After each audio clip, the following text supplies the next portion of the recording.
Diddy needed a win. His last album, a flop, his clothing line, out of style, his dating life, drier than the Sahara.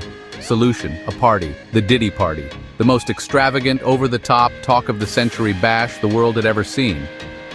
He pictured it, 1,000 gold balloons, a chocolate fountain flowing with champagne, and a guest list bursting with A-listers.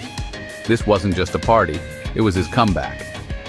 Diddy grabbed his diamond-encrusted phone and started dialing. First up, Beyonce, Queen Bey, it's Diddy. Epic party, gotta be there, silence. Then a very polite, I'll check my schedule. Next, The Rock. Dwayne, brother, party of the year, gonna be wild. A sigh, sorry man. Early gym session. He called Leo, Gaga, even tried texting Elon. No reply, obviously. The response was always the same polite disinterest. Diddy was floored. Had he lost his touch? Was he irrelevant? No, he refused to believe it. He'd get those celebrities to his party, even if it was the last thing he did. Desperate times called for desperate measures. Diddy, in his silk pajamas, paced his gold-plated bathroom. His eyes fell on a bottle of baby oil. A mischievous glint sparked in his eye. An idea, ridiculous and brilliant in its absurdity, was born. He called his most discreet employees. "I need a favor," he whispered, outlining his plan. The employees, used to Diddy's eccentricities, just sighed and grabbed the duct tape. The night of the party arrived. Diddy, in a white suit that screamed, "I will succeed," surveyed his empty dance floor. His forced smile trembled. Just then, a van screeched to a halt outside. Out stumbled figures bound and gagged, their clothes suspiciously oily. "The guests!" shrieked Diddy, gleefully rubbing his hands. Operation Baby Oil was a success. The interior of Diddy's mansion was even more extravagant than the exterior. Confetti cannons erupted, a live orchestra played, and the aroma of truffle-infused popcorn filled the air. The kidnapped celebrities, freed from their oily confines, were less than impressed.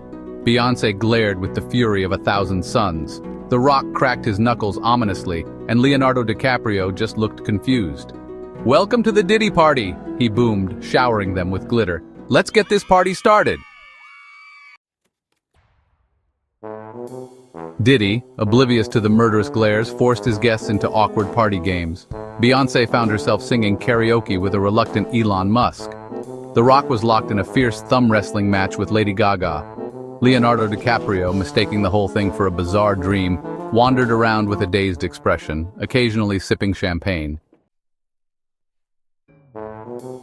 The night wore on. Tensions were high. Then, during a particularly off-key rendition of Bohemian Rhapsody by a very drunk Elon Musk, something shifted. Beyonce started laughing, not a polite chuckle, but a full-blown, tear-inducing guffaw. Soon, the whole room was roaring with laughter, even the stoic Rock. Diddy, initially offended, joined in. Maybe, just maybe, this crazy night wasn't a total disaster. As the night turned into morning, something magical happened. The celebrities, stripped of their publicists and entourages, began to connect. Beyonce bonded with Lady Gaga over their shared love of avant-garde fashion. The Rock and Elon Musk, both notorious workaholics, found common ground in their ambition. Leonardo DiCaprio, still convinced he was in a fever dream, just went with it. The next morning, the sun rose over a scene of utter chaos. The mansion was trashed, the guests were passed out in various states of undress, and a lone rubber ducky floated in the champagne fountain. As the celebrities slowly regained consciousness, groggy and hungover, they couldn't help but smile. It was the most fun they'd had in years.